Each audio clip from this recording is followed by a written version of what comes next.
All right.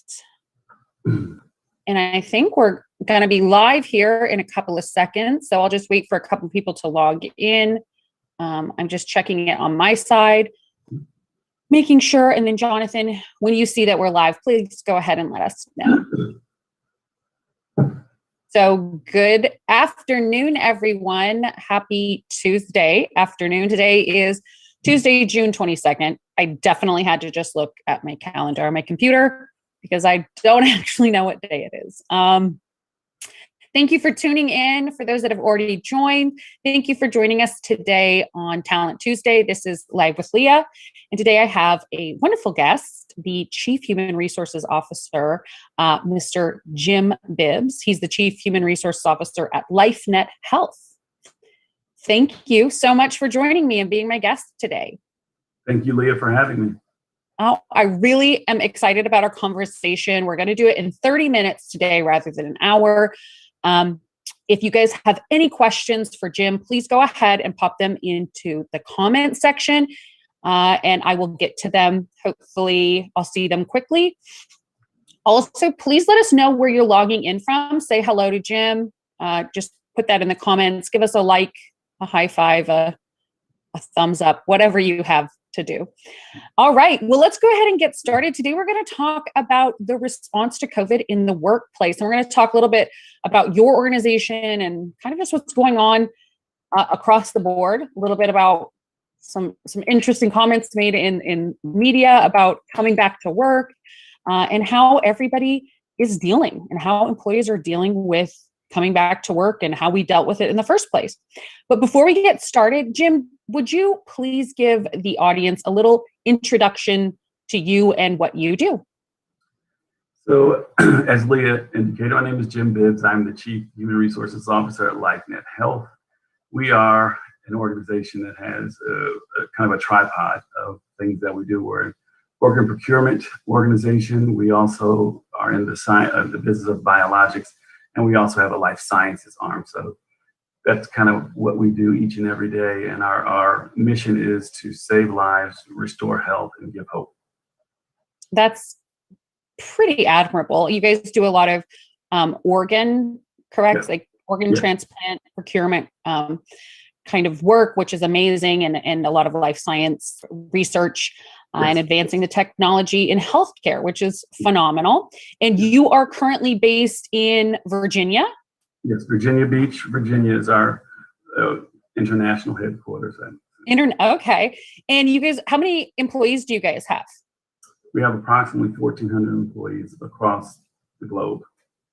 Wow. Okay. That's a lot. That's, just a few. I mean, it's right. Okay. Well, let's go ahead and get started. Thank you guys for logging in. I see Melissa and Joanne. Ross says hello. He's joining us today as well. So I wanted to ask you, you kind of wanted to talk about how you and your organization handled the response to COVID from start to where you're at now. So can you kind of give us a little bit of background of what you did and what you think worked well? Sure. So we were probably ahead of the curve in the U.S.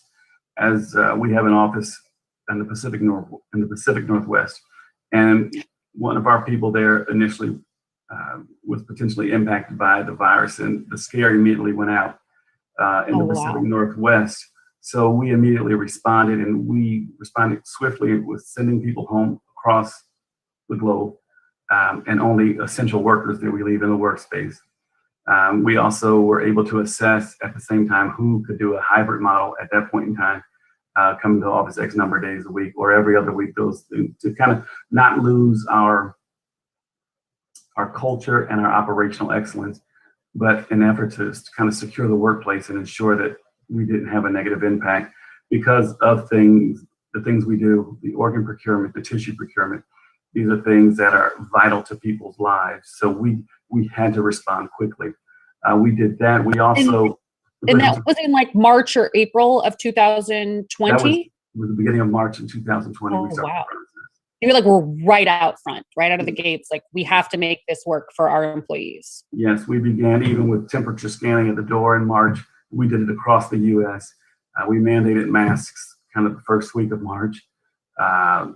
we just were ahead of the game in the process. Because of the nature of our business, we had to jump out quickly.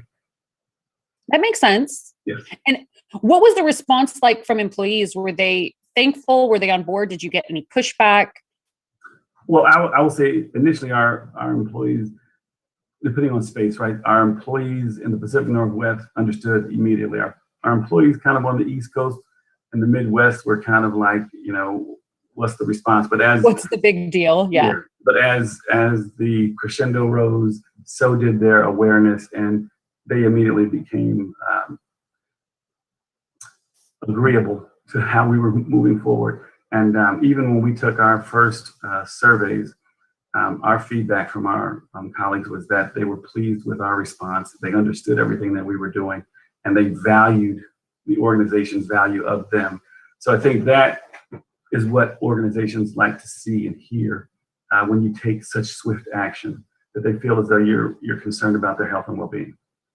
Well, I'm sure that that's like such confirming feedback. Like, we made a decision, we did something that not every company was doing, and it worked for us. And I'm sure that it had to do with the way that you communicated what you were doing with employees. Yeah. So can you tell us a little bit about like how you communicated these changes and like why they were necessary, and then and how your employees responded to that? Sure. Well, initially, the senior leadership or the executive leadership team, a handful of them met daily. Oh, wow. While in the initial phase of the process. And as they were meeting daily, they were also communicating through leaders in the organization to cascade down to teams inside of the organization, but also kind of every other day, every third day, making certain that there was an organizational announcement, communication that came out to afford the consistency of message across the enterprise. Okay. I mean, and I think that a lot of organizations did that.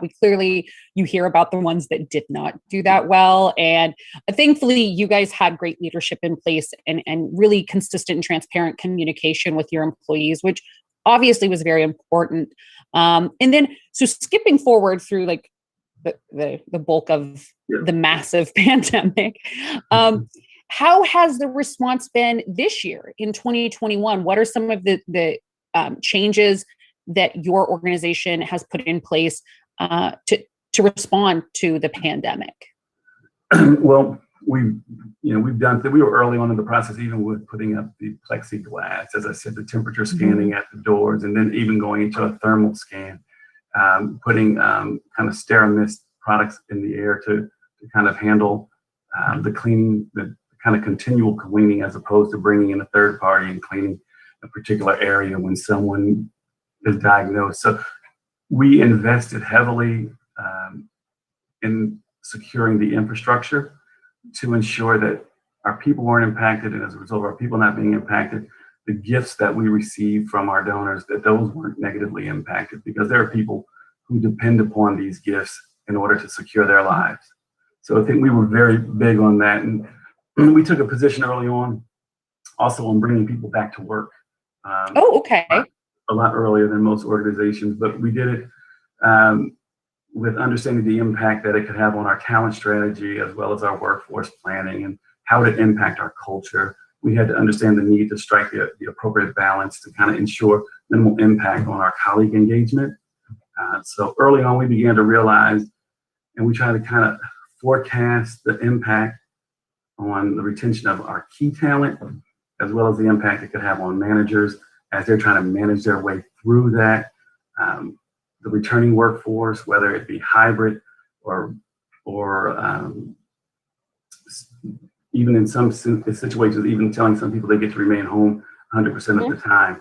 So we had to really have that kind of view on how this will impact our organizationally, the risk of losing our culture that we so deeply embedded into our organization.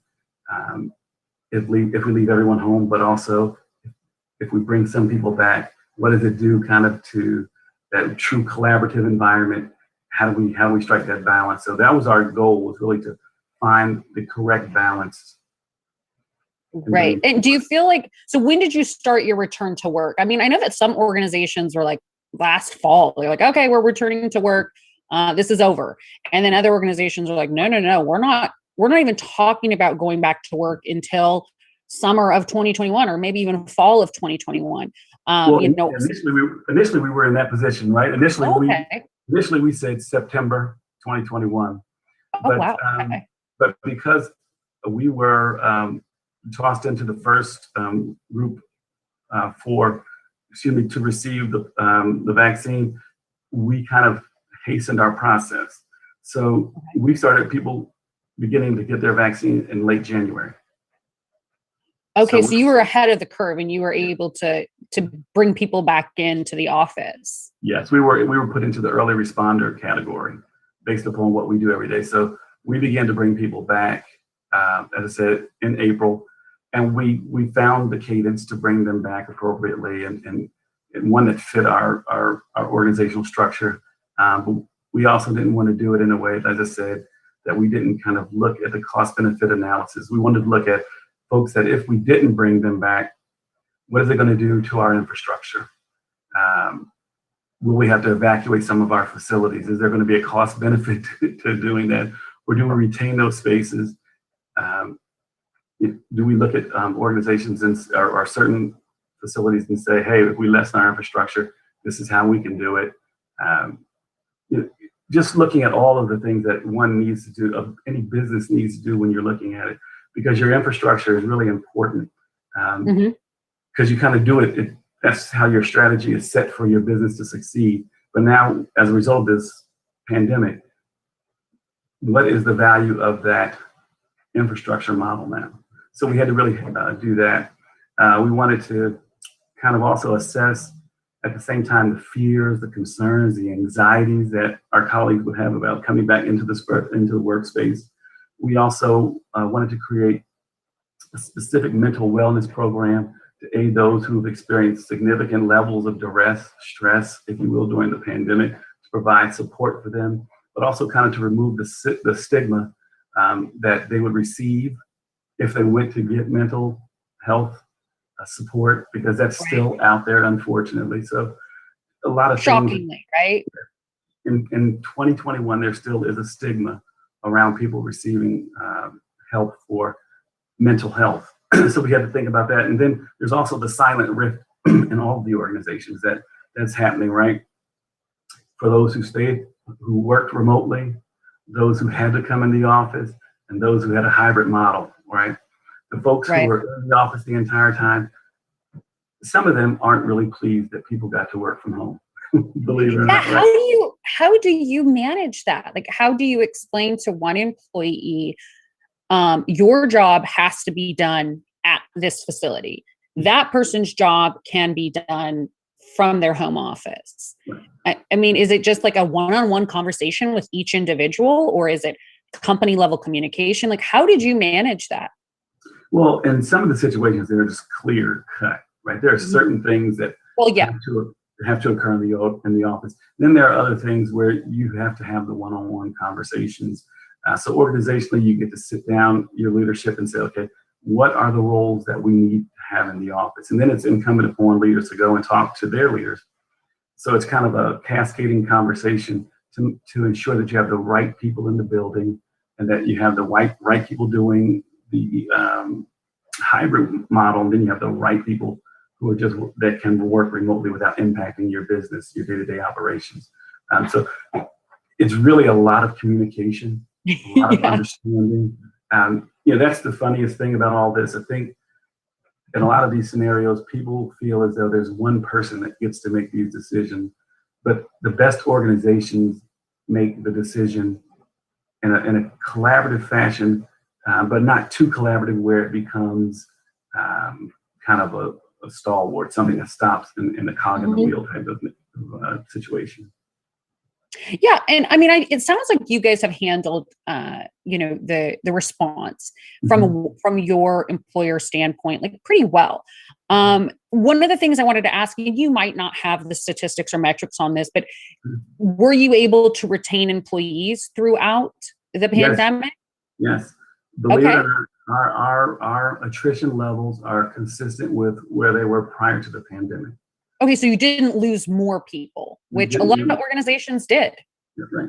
Well, 2.7% of organizations, or 2.7% of the workforce population through the month of April had quit, 20.7% higher than past year over year space. So we know that organizations are negatively impacted Right. as a result of this pandemic. And a lot of it has been around decisioning whether to bring folks back to work or not. But also some of these things are just people reassessing life and their values and understanding that organizations are in need of people with their skill sets and willing to pay more money. Right. And that's certainly happening across the board. I was just looking this morning as I was kind of getting ready to talk to you about a lot of this is, the monthly job openings in the US last year. So the most recent statistics are for April 2021. Mm-hmm. And so last year there was like 4.6 million jobs open in April. Mm-hmm. This year in April, there is 9.29 million jobs open. And a lot of people have weighed in on that, like saying, people aren't going back to work. I saw there was I think it's in Minnesota. I think that's correct. I'll have to look it up.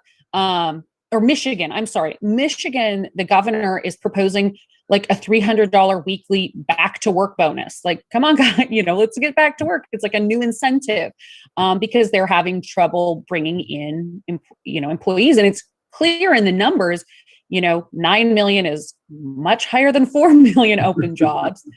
Right. And we were talking before the show started about, some comments that CEOs have made and different perspectives on what it's going to take to get people back to work.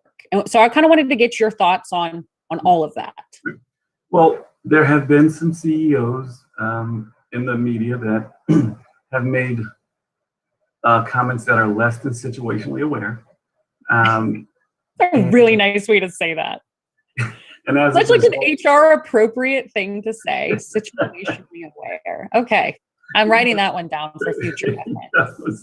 But as a result, it will impact their organization in a myriad of ways, and they'll have to figure that out for their organizations. But, what I think organizations need to think about is, one, the perception of how they handle it and what their position is on bringing their workforce back. Then what's the comprehension of it? And then how is it projecting in the community, right? As you look at all those things, people will make up their own mind and people will kind of respond to it. I think what you have to be aware of is what you're offering from a position perspective and can it be done remotely? Or is this something that needs to happen inside of your office? Oftentimes, CEOs are typically from a different generation, and we get generationally stuck in our decisioning. There are CEOs that have the need to want to see the whites of people's eyes, and there are CEOs who realize, hey, look, I just want effective work. And if it's not negatively impacting our bottom line, they can sit in Kathmandu. Right. I just need the work done. So I think that's really important for organizations to think about. I feel fortunate to work for an organization where our CEO is allowing us to have those conversations and with an eye on kind of the future. Because this is also a time for organizations to, with you saying that there's over 9 million job openings as a result of the pandemic. Right. You have to assess your organizational, your workforce, right? Understand the skill sets that you currently have inside of there, the competencies, and set them against your strategic goals over the next 3 to 5 years. With the marketplace being so fragile, is this the right time to acquire some of the talent that might overlap existing talent that you have? Or are there needs that you have to fulfill immediately to get to that 3 to 5 year goal set that you have? So I think that's really profound, actually. Like what you just shared is, do you actually need all these positions to be open? A lot of times organizations just open a position because somebody left, but they don't do that hard look and say, is this situation, or is this position, is it necessary for the continued success of our organization? Can we combine two positions? And I'm not like advocating for taking away jobs or anything like that, but as an HR professional, you have to look at the totality of your organization. What jobs must be filled? What jobs are on your matrix for these cannot go empty? And which jobs could maybe be combined, eliminated if necessary?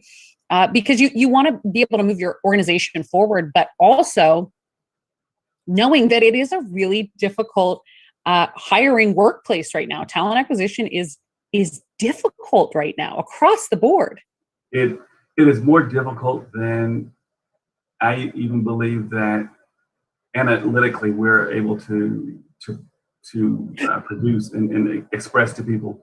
It is difficult out there. There are companies that are getting aggressive and doing things that are not sustainable, but they're doing it because of the need right now. Right. And one of the things that is the responsibility of the HR team is to say, okay, hey, look, this is a need, but if we've gotten along for 4 months, there's an additional 2 months going to kill us. Do we really want to go out there and put something up that's not sustainable? Bring someone in, they last for 6 months, and we're back in the position again because we promised X, and we delivered X. But now that we've delivered X, it's changed our structure, right? Right. So oftentimes we kind of cut off our nose to spite our face because we have a knee-jerk reaction, right? We want to do something so quickly. Everyone's screaming, so we do something to get people in, and it's not sustainable. And now organizationally, it's a negative impact. Right. Well, and I think that that's so important too. Like, is this movement sustainable? Is paying people more sustainable? Do we need to do a full overhaul of how we, compensation works across the board? Yes, probably. I would say in the next 6 months to 2 years, HR is going to be incredibly important in the way that we create a back to work environment. And I think work in the future is going to look drastically different. I think a lot of big companies that, like you said, you have facilities on the East Coast and the West Coast. I've seen a lot out of like California, and they're saying, we're not going to pay these same salaries if you're sitting in Idaho versus San Diego or San Francisco, or if you're in rural America and you're making this, there's going to be a lot of new policies that come about, and I'm trying to pay attention to what everything's going on, but there is like 1,000 factors right now. More women left the workplace than ever before. We have, millions more jobs open right now than we've had in 2 decades. There's so much happening that it's like, where do you think organizations need to go? Like, do they need to focus just within? Do they need to find out what other people are doing? What is your best advice to other HR practitioners right now of what to really focus on? Well, I think it's a little bit of all of what you said, right? One, you have to look at your landscape internally. Assess your current skill sets, the competencies of your organization, understand the gaps that are existing. And are those gaps necessary to fill, or are those gaps that you can get away with for a period of time? I think that you look at that, but then you also look externally to the markets to see what the markets are doing. Assess the markets. Once you kind of start doing that and really starting to assess what you need inside of your organization, you start to make your moves. But you also, one of the things you can't forget, you have to look at your strategic goals. Have they been altered as a result of the pandemic? And if it's slowed some things down, then what does that do to how you've assessed your skill gaps? And then you also look at your finances as an organization. What can our finances endure during this time period? So I think there's all of these things that an HR professional has to get the organization to look at. Because business leaders are going to move at a pace that's responsive, right? Because in a lot of instances, it's about quarter to quarter response, right? So people are going to do the thing to get the quarterly response they need without looking beyond that initial quarter or that order they're in. So how do you get your organization to slow down enough to think about it? And how do you give your CEO the language to calm the markets? And I think that's what HR leaders have to do.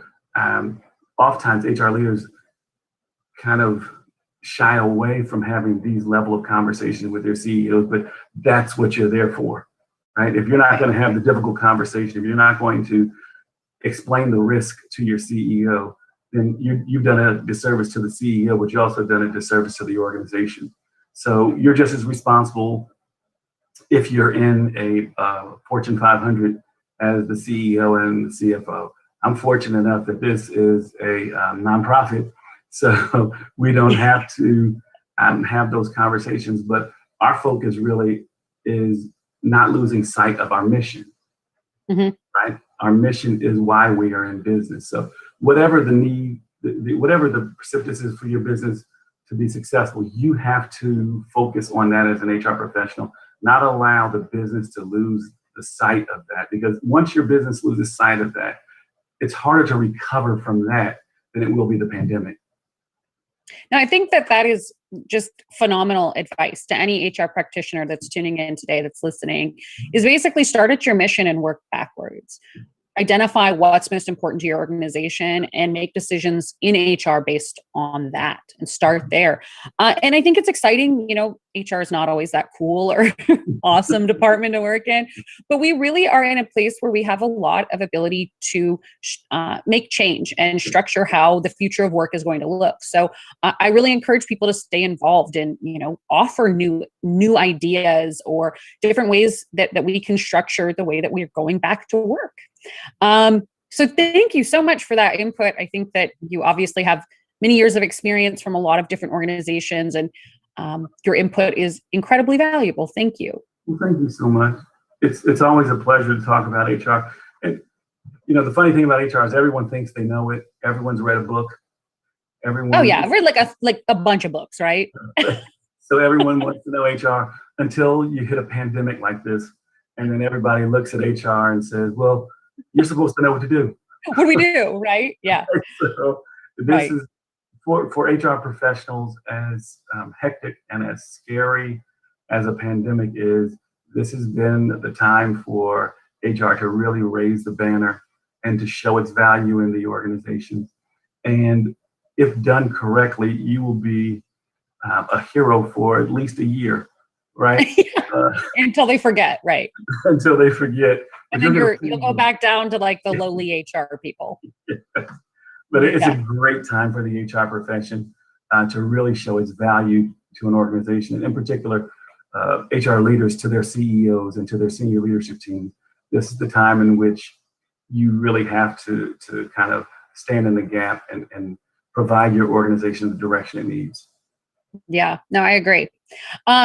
Before we end today, can I ask you like 5 questions in 2 minutes? Sure. Super fun stuff. What made you smile today? Your smile, your energy, your enthusiasm. Oh, thanks. It's a little lopsided today, but that's okay. Are you a pet person? Do you have pets? I have 2 miniature chihuahuas. Oh my! One long hair, one short hair. All right, so they're tiny. Yes, 4 pounds each. Oh wow. Okay. If you didn't have budget wasn't an issue and you had all the time off in the world, where would you go on vacation? I would go in between Sicily and Africa, back and forth, because I love those 2 areas. Wow. Okay. Like Northern Africa or Sub-Saharan Africa? What are you thinking? I would probably hit down to Southern Africa. Okay. All right. Wonderful. What superpower would you want if you could have any superpower? I'm going to say I don't want one, because that's problematic. You're like the total. You're such an HR person. Like, I wouldn't want that much power. That's a little too much for me. No, thank you. Oh, that's hilarious. That's wonderful. Okay, and then my last question would be, what what's the next like exciting event that you have coming up in life, in work? Is there anything that you're looking super forward to? Actually, believe it or not, both for the July 4th and then 2 weeks after that, the 17th, my wife and I are having family come in for the first time. Oh So my gosh. that's exciting because we haven't hosted our family since Thanksgiving of 19. That's So, a long time. yeah. So It's so exciting. that is extremely exciting for the both of us. We're looking forward to it. We're looking forward to them coming as much as we're looking forward to them leaving after they come. That's so funny.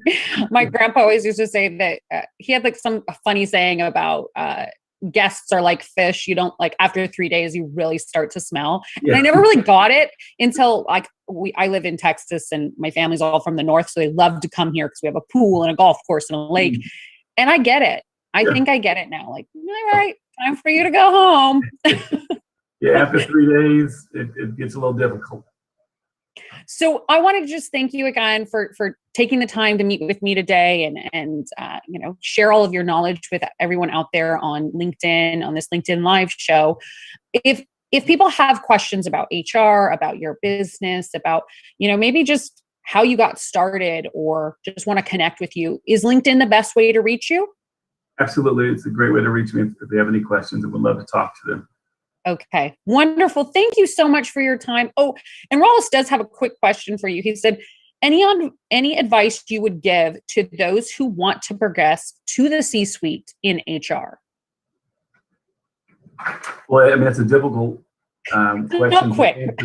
I would say if there's a desire to progress into the HR C-suite, I would say one of the pertinent things is one, to learn the business as best you can, and then learn how to be a partner, learn how to listen and to apply the skills of HR and mesh them with the business goals in a way that is beneficial to the organization.